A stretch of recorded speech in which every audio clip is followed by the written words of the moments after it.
चिमणगावमधील जिल्हा परिषदच्या प्राथमिक शाळेचे रूपडे आता पालटणार. तब्बल 1,18,00,000 रुपये किमतीच्या नवीन वास्तूचा आमदार महेशदादा शिंदे व मान्यवरांच्या हस्ते भूमिपूजन समारंभ संपन्न.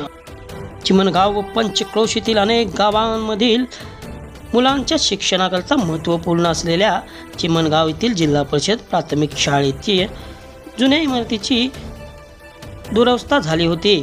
यासाठी ग्रामस्थ व जिल्हा परिषद शाळेतील मुख्याध्यापक, शिक्षक, भाजपा तालुकाध्यक्ष निलेश यादव यांनी आमदार महेशदादा शिंदे यांना नवीन इमारतीसाठी निधीसाठी पाठपुरावा केला होता.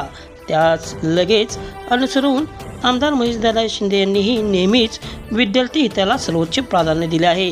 लगेच आमदार महेशदादा शिंदे यांनी विशेष प्रयत्नातून जिल्हा परिषद प्राथमिक शाळेच्या नवीन इमारतीकरता तब्बल 1,18,00,000 रुपये निधी मंजूर करून आणला. त्याच निधीद्वारे आज नवीन इमारतीचा भूमिपूजन समारंभ चिमणगाव येथे आमदार महेशदादा शिंदे व अनेक मान्यवरांच्या उपस्थितीत पार पडला. ग्रामीण भागातील विद्यार्थ्यांनाही शहरी भागातील विद्यार्थ्यांप्रमाणे दर्जेदार शिक्षण, भक्कम इमारती व सर्व सोयी सुविधा मिळाव्यात.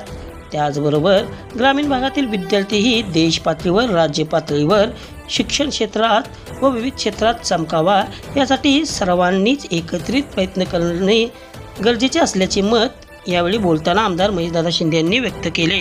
कार्यक्रमात कोरेगाव तालुका भारतीय जनता पार्टीचे तालुकाध्यक्ष निलेशजी यादव, जिल्हा नियोजन समिती सदस्य संतोष आबा जाधव, माजी जिल्हा परिषद सदस्य पोपट करपे, ज्येष्ठ नेते हनुमंतराव जगदाळे, मोहन जाधव, शंकर जाधव, बाळकृष्ण कुंभार, अशोक जाधव, चंद्रकांत जाधव, बाळकृष्ण शेडगे, अमोल माने, अजित भोसले, विकास वाघ, निखिल कुंभार, दत्तात्रय शिंदे, विनोद जाधव, अभिजित जाधव, राजू जाधव, दत्ता भागडे, नितीन मोरे, दादा सावंत, कल्याण वाघ, संजय जाधव, एकनाथ जाधव, अभिजित खरात, किसन जाधव, पृथ्वीराज जाधव, विक्रम जाधव, उमेश माने, गणेश शिंदे, अभिजित ननावरे, उमेश बळे, सिद्धार्थ भोसले, मयूर सोनटक्के, अभिजित पाटील, अमोल शिंदे, विशाल जाधव, शाळेचे मुख्याध्यापक, सर्व शिक्षक, जिल्हा परिषद बांधकाम विभागाचे सर्व अधिकारी, शिक्षण विभागाचे सर्व अधिकारी, चिमणगाव येथील ग्रामस्थ व पंचक्रोशीतील